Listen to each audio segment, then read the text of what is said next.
Hello दोस्तों, जैसा कि आप जानते हैं कि जब आप पढ़ने जाते हैं तो विज्ञान विषय आपके पाठ्यक्रम का एक महत्वपूर्ण विषय है। विज्ञान विषय या साइंस का विषय एक महत्वपूर्ण विषय आपके पाठ्यक्रम में पढ़ाया जाता है। तो आज हम जानेंगे कि यह विज्ञान का विषय या विज्ञान है क्या और यह किस प्रकार से अन्य कला वर्ग के विषयों से भिन्न है। तो सबसे पहले हम जानते हैं कि ये विज्ञान शब्द या साइंस शब्द आया कहाँ से है। तो अगर हम बात करें कि साइंस शब्द आया कहाँ से, तो इसके इतिहास में जाते हैं तो साइंस या विज्ञान शब्द की उत्पत्ति लैटिन भाषा के क्रिया या वर्ब सायर से हुई है। SCIRE, सायर। सायर का इंग्लिश में मतलब होता है टू नो। टू नो अर्थात जानना, यानी लैटिन भाषा के वर्ब यानी क्रिया सायर शब्द जिसकी इंग्लिश मीनिंग है टू नो यानी हिंदी में जानना, और इसी का नाउन या संज्ञा है साइंटिया। इसी से उत्पत्ति हुई है हमारे साइंस की। साइंटिया का अर्थ होता है नॉलेज। नॉलेज यानी ज्ञान। तो यानी कि सायर टू नो वर्ब है, इससे बना हमारा नाउन साइंटिया। साइंटिया का मतलब है नॉलेज, और इसी से डिराइव हुआ, इसी से उत्पन्न हुआ हमारा शब्द साइंस, जिसका हिंदी में अनुवाद है विज्ञान। तो ये तो बात हुई कि ये साइंस शब्द आया कहाँ से। ठीक है, अब हम बात करते हैं कि ये साइंस है क्या।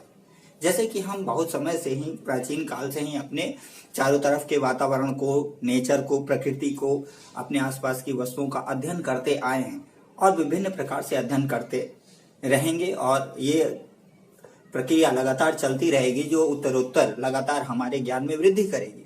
लेकिन एक विशेष परिप्रेक्ष्य में जब हम ज्ञान को अर्जित करते हैं तो इसे हम विज्ञान कहते हैं। तो देखिए वो विशेष परिप्रेक्ष्य क्या है।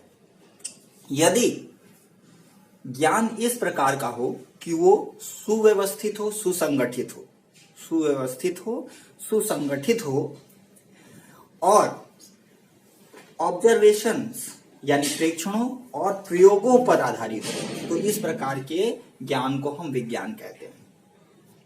जैसे कि यहाँ परिभाषा आप हिंदी में देख रहे हैं, प्रयोगों और प्रेक्षणों पर आधारित सुव्यवस्थित एवं सुसंगठित ज्ञान विज्ञान कहलाता है। यानी कि वह ज्ञान, विज्ञान भी एक प्रकार का ज्ञान है, विज्ञान भी ज्ञान ही है, लेकिन इसकी विशेषता क्या है कि यह सुव्यवस्थित एवं सुसंगठित होता है और प्रयोगों और प्रेक्षणों पर आधारित होता है। जैसे इंग्लिश में systematic and well organised knowledge is based on experimentation and observation is called science. यानी कि ऐसा नॉलेज, ऐसा ज्ञान जो सिस्टमैटिक हो, वेल ऑर्गेनाइज्ड हो, और जो किस पर बेस्ड हो, एक्सपेरिमेंटेशन यानी प्रयोगों पर और प्रेक्षणों पर, ऑब्जर्वेशन पर बेस्ड हो, उसे साइंस कहते हैं। तो इस चीज को अब समरी में या सारांश में हम इस तरीके से समझते हैं कि विज्ञान भी एक प्रकार का ज्ञान है, किंतु यह कैसा है, सुव्यवस्थित, सुसंगठित ज्ञान है जो प्रयोगों और प्रेक्षणों पर आधारित है।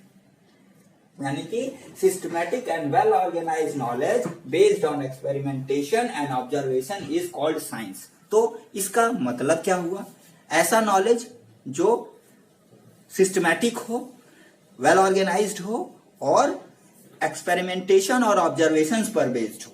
तो अंततोगत्वा इसका मतलब क्या निकलता है कि बाकी सारे भी तो हम ऑब्जर्वेशन करते हैं, देखते हैं।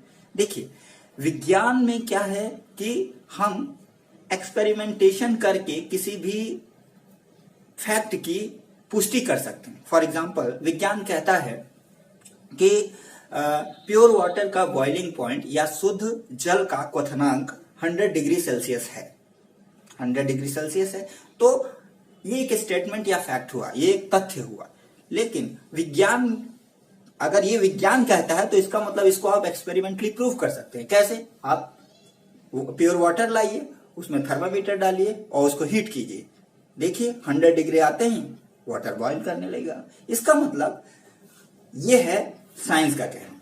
साइंस कहता है, जो कहता है उसको आप एक्सपेरिमेंटली, उसको उस इन्वायरमेंटल कंडीशंस को, उस फिजिकल कंडीशंस को बना करके प्रोड्यूस करके आप उस एक्सपेरिमेंट को दोहरा करके दिखा सकते हैं। जबकि अदर सब्जेक्ट जैसे आर्ट्स वगैरह हैं, इनमें जैसे इतिहास हो गया, इसमें क्या होगा, वो बीती हुई चीजें हैं, वो तथ्य हैं, उनको दोबारा रिपीट नहीं किया जा सकता, उसे रिपीटेशन नहीं किया जा सकता, यानी कि अब दोबारा अकबर पैदा नहीं हो सकते।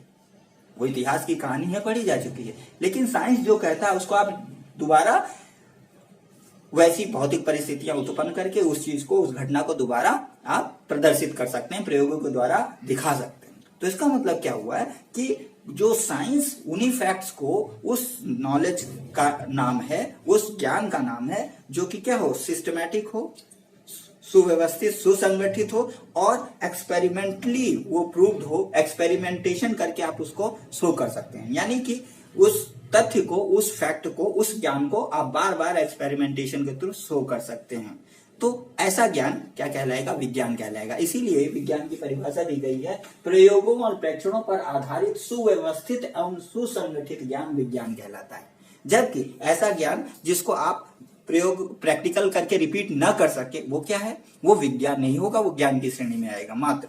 लेकिन वो विज्ञान नहीं, क्योंकि आप उसको एक्सपेरिमेंटली प्रूव नहीं कर सकते, एक्सपेरिमेंटेशन नहीं कर सकते, उसको दोबारा भौतिक परिस्थितियां उत्पन्न करके नहीं कर सकते। जैसे आपका इतिहास की चीजें हो गई, ठीक है, उसी तरीके से कला में चीजें हो गई, हिंदी की चीजें हुई, ठीक है। तो आप क्या कर सकते हैं कि ये सारी चीजें हैं जो विज्ञान से अलग हैं, इसीलिए विज्ञान वर्ग और कला वर्ग अलग है। तो यहां पर आप विज्ञान को मुख्य रूप से समझिए कि ये भी एक ज्ञान है, लेकिन इस ज्ञान की खासियत क्या है कि ये सुव्यवस्थित और सुसंगठित है, साथ में ये प्रयोगों और प्रेक्षणों पर आधारित है, यानी उपयुक्त परिस्थितियां उत्पन्न करके किसी तथ्य को, किसी फैक्ट को आप पुनः प्रदर्शित कर सकते हैं।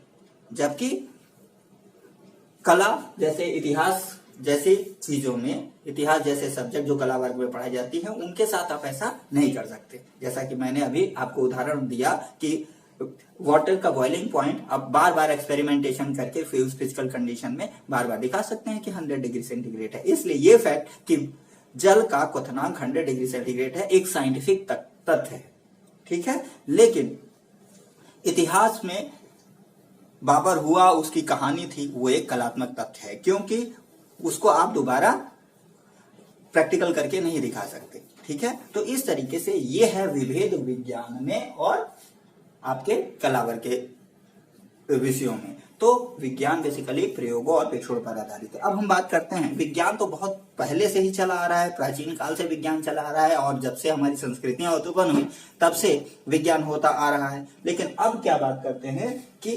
आधुनिक विज्ञान, जो हमारा आधुनिक विज्ञान हम पढ़ रहे हैं, उस पर सबसे ज्यादा कार्य किसने किया, उस पर सर्वाधिक योगदान देखने को मिलता है इटली के साइंटिस्ट गैलीलियो गैलीली का, जो 1564 से लेकर 1642 तक रहे। ये एक फिजिसिस्ट थे, भौतिक शास्त्री थे, गणितज्ञ थे, और इनका बहुत ज्यादा योगदान रहा। इसीलिए इस योगदान के कारण इनको आधुनिक विज्ञान का जनक कहा जाता है। यानी कि आधुनिक विज्ञान का जनक किसे कहा जाता है, गैलीलियो गैलीली को, father of modern science Galileo Galilei, यानी गैलीलियो गैलीली को आधुनिक विज्ञान का जनक कहा जाता है। Galileo Galilei is known as father of modern science, ठीक है।